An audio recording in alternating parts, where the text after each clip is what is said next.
Usually it's men who have the reputation for putting off a trip to the doctor until it's too late. But when it comes to women's health, both patients and doctors can also get a bit squeamish, talking about things like genital pain. And as a result, some women either don't raise it with their GP, or if they do, they might not be getting the right diagnosis. And that can have some pretty nasty results. So the push is on to get rid of the cringe factor on both sides. Kathy Swan reports.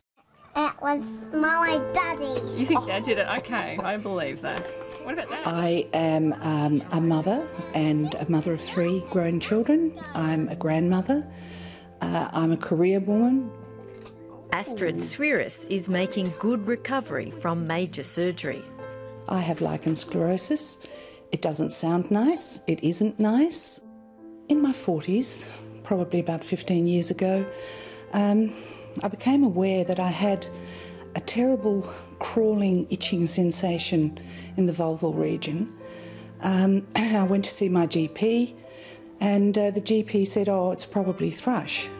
She went from GP to gynaecologist to dermatologist, taking 4 years to get the correct diagnosis for her not uncommon chronic skin condition that, in rare cases, becomes cancerous. I was in so much pain and agony that they recommended I see a surgeon. And I saw Professor Grant and he said, I just don't think there's anything else we can do. We're going to have to give you a radical vulvectomy. Just remove all the affected skin. I had some positive biopsies. It was starting to turn cancerous. So it's not a very nice feeling, I can tell you. So how have you been since the surgery? Well, it's been absolutely fabulous. I'm sleeping really well now and have absolutely no pain. About 7 weeks after surgery, Astrid Swiris is relieved and happy with the work of her surgeon, Peter Grant, at Victoria's Mercy Hospital for Women. Well, we just need to have another look and make sure everything's healed fine, then we'll organise for the dermatologist to see you again. As a gynaecological oncologist, Peter Grant knows well that his area of expertise is difficult for some. It's been known for years and years and years that there is a huge gap between symptoms and diagnosis in vulval cancer. And that's a combination of factors. One is the reluctance of women to present with a very personal problem that requires examination, and also a reluctance on the part of some of the medical carers to actually look and get a right diagnosis rather than just say, well, here's some cream, use that, it's probably this or this or this. Doctors have a real problem in this area. I mean, there's the embarrassment. It's something most of us don't like to talk about. Patients have difficulty talking about, doctors have difficulty discussing.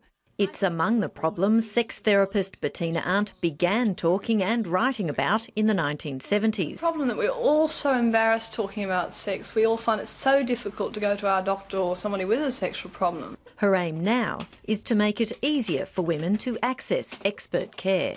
Look, I've had years and years and years of people writing to me. People write to me about all their problems. And lots of women talking about pelvic pain, pain in the vagina, pain in the clitoris, pain in the vulva, and not knowing where to go. And I have been collecting a group of doctors. But luckily now the numbers are beginning to grow and we're finally getting the vulva clinics to bring together doctors with expertise in this area. So I'm so happy with that. Now, let me just explain briefly the anatomy of the area so that you can better understand what's going on. At one such clinic, the Women's Health and Research Institute in Sydney, patients coming to see Terry Van Kay basically share one overriding complaint: pain. We see about 75% of our patients having had difficult pregnancies, difficult deliveries. So that's a very large subgroup of our patients. For many, it's the sort of pain that makes simply sitting down an ordeal. So if you imagine sitting on a bike, any skin that comes in contact with the bike saddle is innervated by the pudendal nerve. So if you have pain anywhere in that area, you have pudendal neuralgia. That's that simple. We identify that muscle overactivity is part of the problem, and we cannot address it with physiotherapy alone. will use botulinum toxin to actually help relax those muscles and reduce the level of pain. Using Botox to deal with the spasms in the pelvic muscles is only being done, I think, in Sydney and in Perth. So depending on what problem you have, you might have to travel across the country.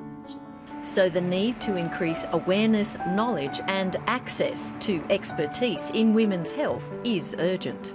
We've discovered a lot in the last 5-10 years, which is really exciting.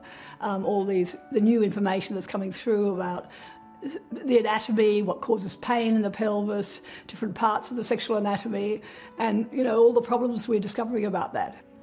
For Astrid Suarez, still recovering from surgery and years of pain, there's still a long way to go. Well, I'm not a doctor, I'm a patient, so all I can say is from my own perspective, I feel that had it been diagnosed earlier and had it been treated more effectively earlier, I certainly would not be in this position now. Kathy Swan with that report.